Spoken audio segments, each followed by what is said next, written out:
1967 का मौसम सरमा बहुत सख्त था। जाने का नाम नहीं लेता था।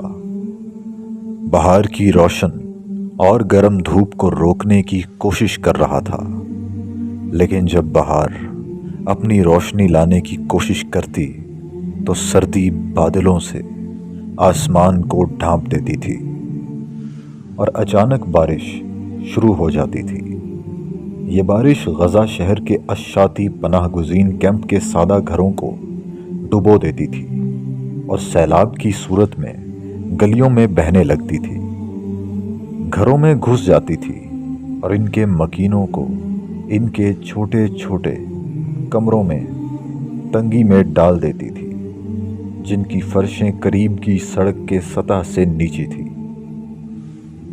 बार बार बारिश के सैलाब का पानी हमारे घर के छोटे सहन में दाखिल होता था और फिर हमारे घर के अंदर आ जाता था, जहां हमारी फैमिली रहती थी।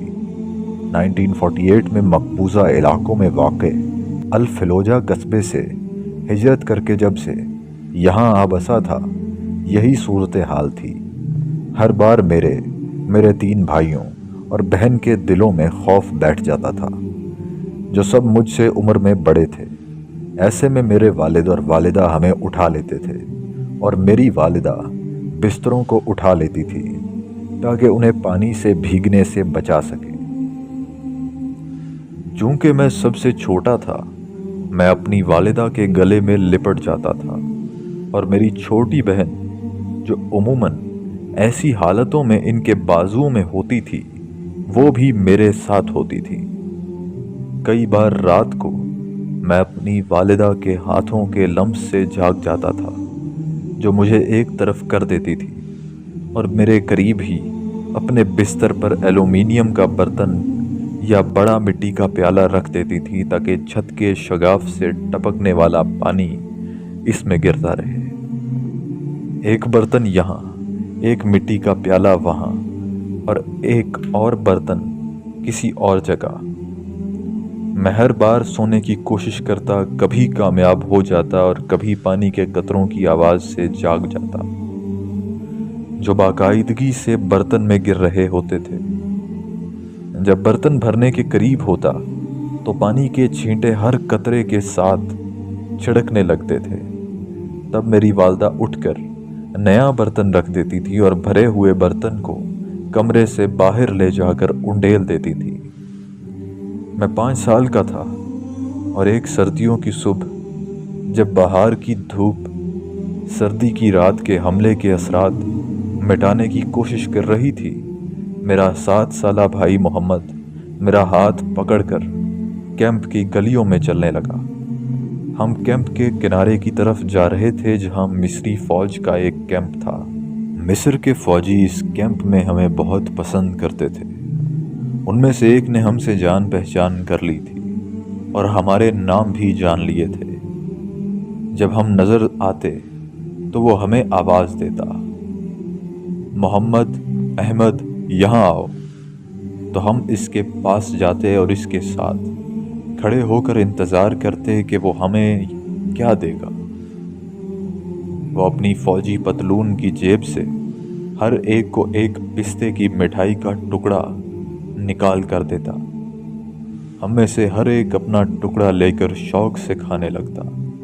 वो फौजी हमारे कंधों पर हाथ रखता और हमारे सरों पर हाथ फेरता और हमें घर वापस जाने का हुक्म देता। हम अपने कदम घसीटते हुए कैंप की गलियों से वापस चल पड़ते। सर्दी का मौसम बहुत देर तक रहने और शिद्दत के बाद ख़त्म हो गया और मौसम गर्मा खूबसूरत होने लगा। बारिश ने हमें अपनी आफतों से नहीं घेरा।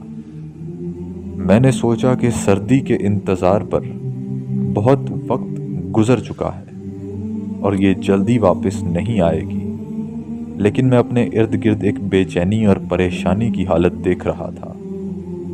सब घर वाले इस रात से कहीं ज़्यादा बदतर हालत में थे। मैं उस वक्त की सूरत हाल को समझने के काबिल नहीं था, लेकिन मामला आम नहीं था। यहाँ तक कि सर्दी की रातों में भी मेरी माँ अपने पास मौजूद हर बर्तन में पानी भर रही थी और उन बर्तनों को सहन में रख रही थी। मेरे वालिद ने पड़ोसियों से एक किदाल उधार ली और घर के सामने वाले सहन में एक बड़ा और लंबा गड्ढा खोदने लगे। मेरा भाई महमूद, जो इस वक्त 12 साल का था, कुछ हद तक उनकी मदद कर रहा था। जब गड्ढा तैयार हो गया तो मेरे वालिद ने उस पर लकड़ी के टुकड़े रख दिए, फिर उसे सहन के एक हिस्से को ढांपने वाली लोहे की चादरों से ढांपने लगे। मैंने महसूस किया कि मेरे वालिद मुश्किल में हैं, क्योंकि वो कुछ तलाश करते हुए इधर उधर देख रहे थे।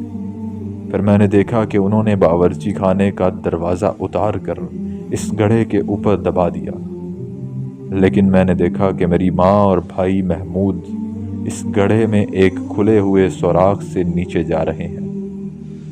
तब मुझे समझ आया कि काम मुकम्मल हो चुका है।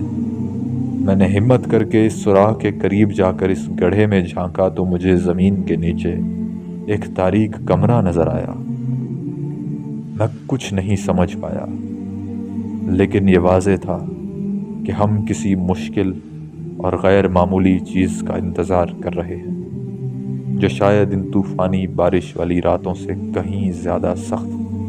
कोई भी मुझे दोबारा अपने हाथ से पकड़कर करीब वाक़े मिस्री फ़ौजी कैंप नहीं ले जा रहा था ताकि हम पिस्ते की मिठाई ले सकें, बल्कि मेरा भाई बार बार ऐसा करने से इनकार कर रहा था। ये मेरे और मोहम्मद के लिए एक बड़ी तब्दीली थी और मैं इसे समझने के काबिल नहीं था। हसन भी हमारे इस राज को नहीं जानता था। शायद वो जानता था, लेकिन हमारा शरीक नहीं था, और मुझे ये पता नहीं था कि वो कल हमारे साथ क्यों नहीं था। लेकिन मेरा हम उम्र चचाजाद भाई इब्राहिम, जो हमारे पड़ोसी घर में रहता था, इस मामले से वाकिफ़ था। मोहम्मद के इनकार करने और मेरे साथ न जाने पर मैं अपने चचा के घर चला गया ताकि इब्राहिम के साथ वक्त गुजार सकूं। मैंने दरवाजे को धकेला और कमरे में दाखिल हुआ। चचा वहाँ बैठे थे, जिनके चेहरे के नुकूश व खदोखाल में कभी नहीं भूल पाऊंगा, और उनके हाथ में एक बंदूक थी जिसे वो मुरम्मत कर रहे थे।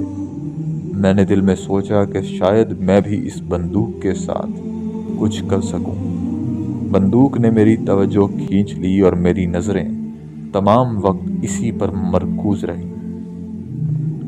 चचा ने मुझे बुलाया और अपने पास बिठाया, फिर बंदूक मेरे हाथ में दी और इसके बारे में बातें करने लगे जिन्हें मैं समझ नहीं पा रहा था। फिर उन्होंने मेरे सर पर हाथ फेरा और मुझे अपने कमरे से बाहर निकाल दिया।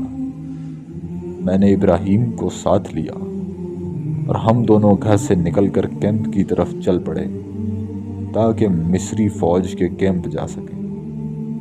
जब हम वहाँ पहुँचे तो हालात बिल्कुल बदल चुके थे।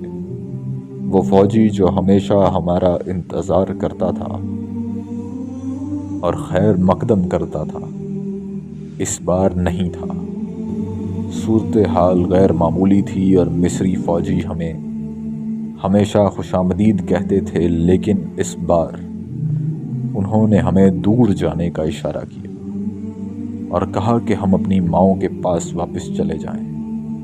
हम मायूसी के साथ वापस लौट आए क्योंकि हमें अपने हिस्से की पिस्ते की मिठाई नहीं मिली थी, और मैं इस तब्दीली को समझ नहीं पा रहा था।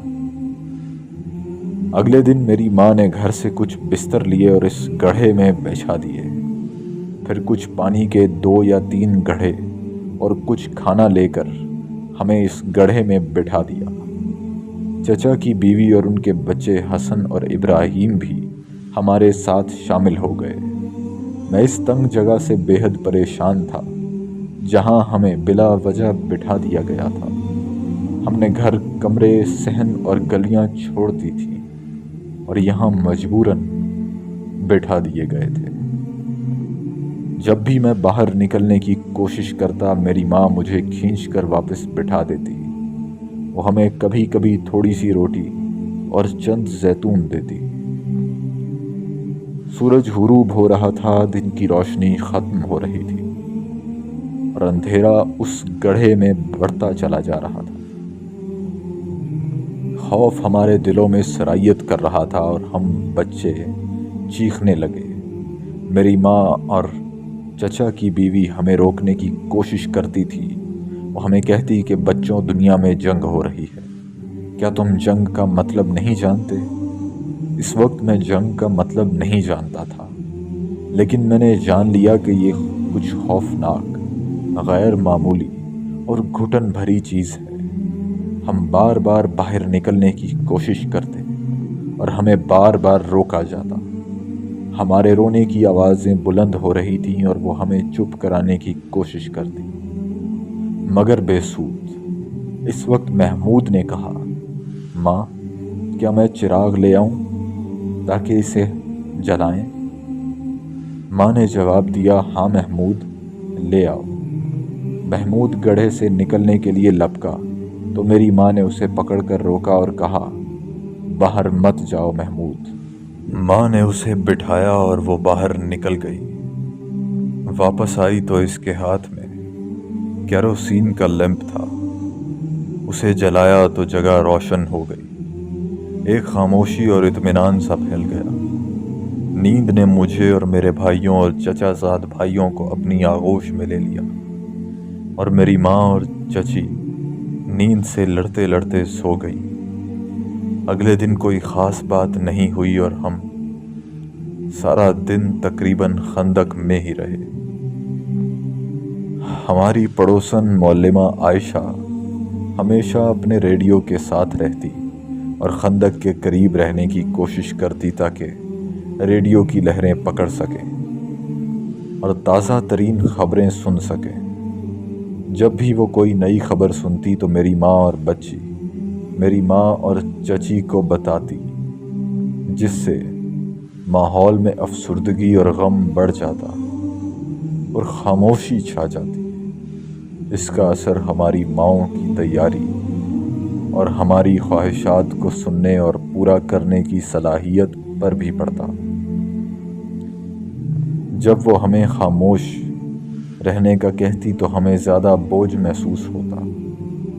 अहमद सईद की सूरतुल अरब से की जाने वाली धमकियाँ और यहूदियों को समुंदर में फेंकने की बातें कमज़ोर पड़ने लगी और हमारे वालिदैन के वतन वापसी के ख्वाब उस रेत के महलों की तरह बिखरने लगे जो हम बच्चे खेल के दौरान बनाया करते थे। हमारी सबसे बड़ी ख्वाहिश यही थी कि हम इस इलाके में वापस जाएं जहां हम थे, कि हमारे चचा जो फ़लस्तीन की आज़ादी के फ़ौज में भर्ती थे सही सलामत वापस आएं और हमारे वालिद जो अवामी मुज़ाहमत में शामिल थे हमारे पास सलामत वापस आएं। हर नई खबर के साथ जो मोहतरमा आयशा सुनती, अफसुर्दगी और तनाव बढ़ता गया और लोग दुआओं में मशगूल हो गए, हाथ आसमान की तरफ उठाकर सलामती और वापसी की दुआएं करने लगे। धमाकों की आवाज़ें तेज़ और करीब होने लगी। मेरी माँ गाहे बगाहे खंदक से बाहर निकलती और चंद मिनटों बाद घर से कुछ खाने या ओढ़ने के लिए ले आती, या फिर मेरी चची को दादा के बारे में तसल्ली देने के लिए आती, जो ज़िद में अपनी कमरे में रहने पर मुसर थे और हमारे साथ खंदक में नहीं आना चाहते थे। शुरू में उनकी उम्मीद थी कि हम जल्द ही फलोजा अपने घर और खेतों में वापस चले जाएंगे और हमें कोई ख़तरा नहीं होगा, क्योंकि ख़तरा यहूदियों के लिए होगा जिन्हें अरब अफवाज रौंद डालेंगी। लेकिन जब उन्हें जंग की नई हकीकत का इल्म हुआ कि ये हमारे हक़ में नहीं है तो उन्होंने नीचे नहीं आना चाहा, क्योंकि ज़िंदगी और मौत उनके लिए बराबर हो चुकी थी। उन्होंने सवाल किया कि कब तक हम अपने मुक़द्दर से भागते रहेंगे। मौत और ज़िंदगी एक जैसे हो गए थे। एक बार फिर अंधेरा छा गया था और हम सो गए, जिसे कई बार धमाकों की आवाज़ों ने तोड़ा। اگلی صبح دھماکوں کی شدت میں اضافہ ہو گیا۔ اس دن کوئی خاص بات نہیں ہوئی سوائے اس واقعے کے کہ بہت سے لوگ چیختے چلاتے ہوئے دوڑتے ہوئے آئے، جاسوس جاسوس۔ یہ واضح تھا کہ وہ جاسوس کا پیچھا کر رہے تھے۔ اس کے پاس کوئی چیز تھی، جیسے وہ گاڑی میں جس میں پہیے ہوتے ہیں یا کچھ اسی طرح کا، اور لوگ اس کا پیچھا کر رہے تھے۔ میں نے اپنی امی، چچی اور محترمہ عائشہ کی بات چیت سے سمجھا کہ اس جاسوس کا یہودیوں سے کچھ تعلق ہے۔ دھماکے شدت سے ہونے لگے اور قریب آنے لگے۔ یہ واضح تھا کہ اب یہ مغربی گھروں کو نشانہ بنا رہے تھے۔ ہر نئے دھماکے کے ساتھ خوف، چیخ و پکار بڑھنے لگی۔ اگرچہ امن دینے کی کوششیں کی جا رہی تھیں، ہر کچھ دیر بعد عائشہ خندق کی کھڑکی کے قریب جا کر خبریں سن کر امی اور چچی کو بتاتی